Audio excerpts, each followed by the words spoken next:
नमस्कार, मंत्रालय में आपका स्वागत है। आज बात कर रहे हैं सचिन पायलट की। सचिन पायलट ने दो टूक अपनी बात कह दी है कि यदि अशोक गहलोत को ही सुनना है और उन्हीं की करनी है तो मुझसे बात करने की आवश्यकता नहीं है। दो टूक बात आलाकमान तक पहुंचा दिया सचिन पायलट ने, क्योंकि हो ये रहा है कि अशोक गहलोत अड़ गए हैं और सचिन पायलट भी अब अपने कड़े रुख अपना रहे हैं। सचिन पायलट जो इतने दिनों से खामोश थे, लगातार कांग्रेस की भाषा बोल रहे थे, लेकिन अशोक गहलोत यदा कदा हमेशा से पिछले जो घाव हैं उनको हरा करते रहे। पिछले दिनों भी उन्होंने बोला कि 10-10 करोड़ रुपए जो है उन एमएलएज ने लिए थे, फिर दोबारा छेड़ दिया, कभी रंधावा के थ्रू करते हैं। देखिए, मैं आपको बताता हूँ, अशोक गहलोत मैनेज पॉलिटिक्स के मास्टर आदमी हैं।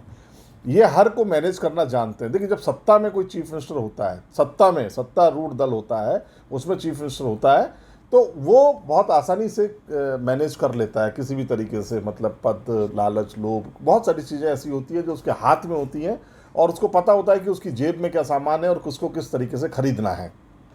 इसी तरीके से मैं आपको थोड़ा सा पहले लेके चलता हूँ कि जब ये सचिन पायलट वाला प्रकरण हुआ, सचिन पायलट वाले प्रकरण के बाद में जब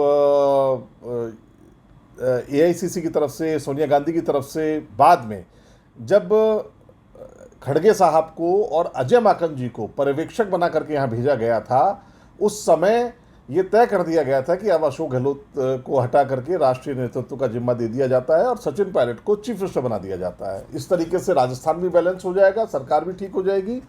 लेकिन अशोक गहलोत ने, मैं आपको पहले भी बता चुका हूँ कि अशोक गहलोत और सचिन पायलट के बीच में मतभेद नहीं है, मनभेद हैं।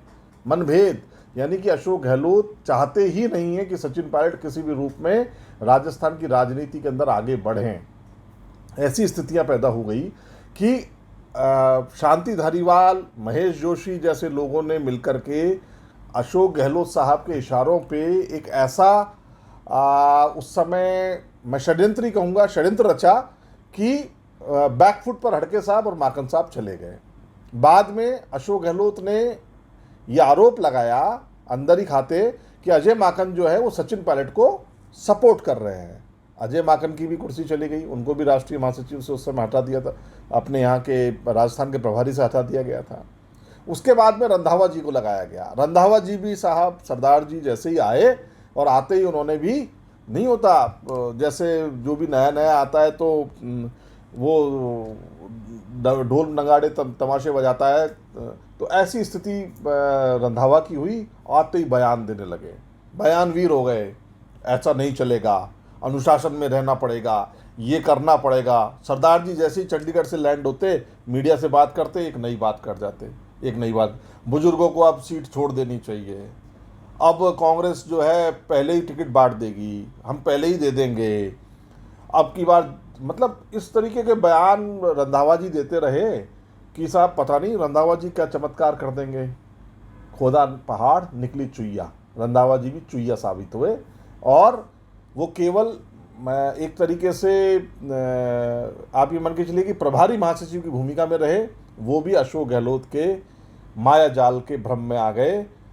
एस्कॉर्ट चल रही है, गाड़ियाँ चल रही हैं, लवाजमा चल रहा है, सीएम हाउस के अंदर डिनर हो रहा है, गिफ्ट शिफ्ट, तो ये सब चीज़ें करने के बाद में रंधावा जी भी मैनेज हो गए।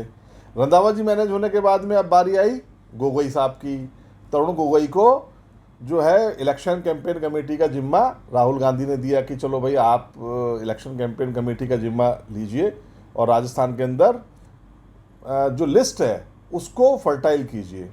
आप सोचिए, तरुण गोगोई नाम का ये व्यक्ति जो कि दूसरी बार के सांसद हैं, लोकसभा में उपनेता हैं कांग्रेस के, वो राजस्थान आए। देखिए, एक तो पूर्वोत्तर राज्य के आदमी को आप राजस्थान लगा देते हो, जैसे ना कुछ पता ना कुछ, वो आदमी पढ़ने लिखने वाला, आप उसको पॉलिटिक्स में ले आते हो।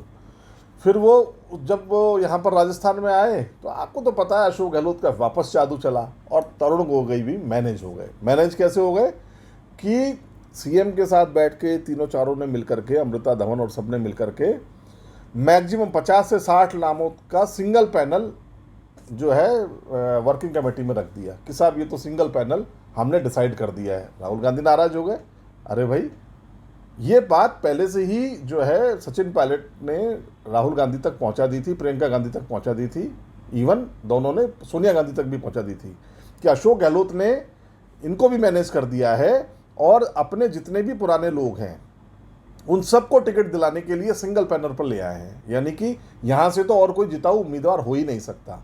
ये कौन कह रहा है? ये कह रही है गोगोई वाली कमेटी।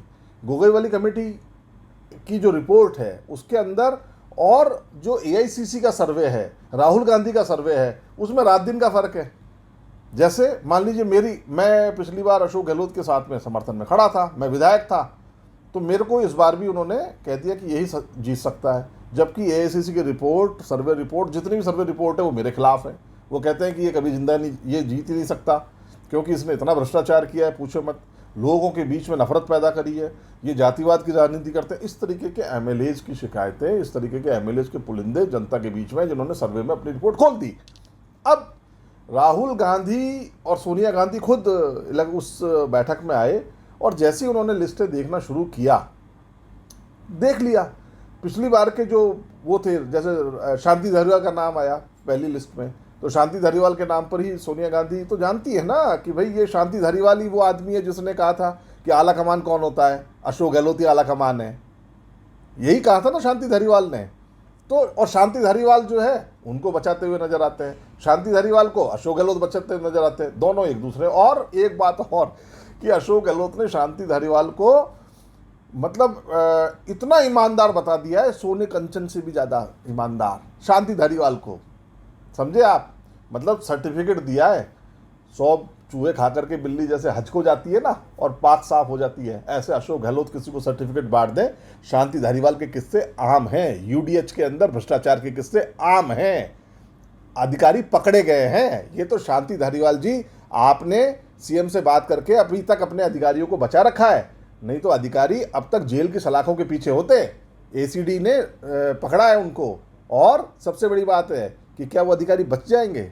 वो बचेंगे नहीं, उनको कहीं ना कहीं जवाब देना पड़ेगा। केस बंद थोड़ी हुआ है, केस को आप डाउन कर सकते हो, नया अधिकारी आएगा, नई सरकार आएगी, वापस केस की परतें खुल जाएंगी, इसमें कोई बहुत बड़ी बात नहीं है। तो यूडीएच के अंदर जम के भ्रष्टाचार हुआ है, ये तो सभी लोग कहते हैं, सभी जानते हैं। और कोटा को, सारे राजस्थान का ध्रुवीकरण कोटा में कर दिया शांति धारीवाल जी ने। एक सीट जीत सकते हैं, वही वाली बात है, लेकिन उसके ऊपर भी सहमति नहीं बनी। इधर सचिन पायलट ने बिल्कुल साफ साफ कह दिया है, सचिन पायलट ने एक बात बिल्कुल स्पष्ट रूप से कह दी है कि यदि राजस्थान में इलेक्शन को जीतना है तो हमें कठोर निर्णय लेने पड़ेंगे, अगर कठोर निर्णय नहीं लिए तो राजस्थान में इलेक्शन नहीं जीता जा सकता। अब अशोक गहलोत क्या इलेक्शन जीतने के मूड में हैं? बड़ा सवाल है। क्या अशोक गहलोत कांग्रेस की सरकार बनाने के पक्ष में हैं? क्योंकि यदि अशोक गहलोत कांग्रेस की सरकार बनाने के पक्ष में हैं तो फिर वो क्यों नहीं आला कमान सचिन पायलट के साथ मिलकर के इन सब चीज़ों को सुलझाते? अपनी हठधर्मिता के चलते वो उन 100 लोगों को टिकट दिलाना चाहते हैं जो एआईसीसी के सर्वे में 50 सीटें जिनकी खतरे में हैं, यानी कि वो हारेंगे ही हारेंगे। तो हारने वालों को अगर टिकट दिलाना चाहते हैं अशोक गहलोत, तो इसका मतलब है कि शायद वो ये जानते हैं कि अगला मुख्यमंत्री आला कमान कभी भी अशोक गहलोत को नहीं बनाएगा। क्योंकि बीच में यही वाली बात हुई थी, जब नारा दिया गया था कि अगली बार गहलोत सरकार, तब ऊपर के दखल पर, यानी हाईकमान के दखल पर, इस नारे को बदला गया था कि अब की बार गहलोत सरकार नहीं, अब की बार फिर कांग्रेस सरकार। यानी गहलोत कांग्रेस नहीं है पूरी, गहलोत कांग्रेस का एक पार्ट है। और सचिन पायलट जो है वो राहुल गांधी बता चुके हैं कांग्रेस का एसेट है। मंत्रालय में बने रहिए, फिर मिलेंगे नए मुद्दे के साथ।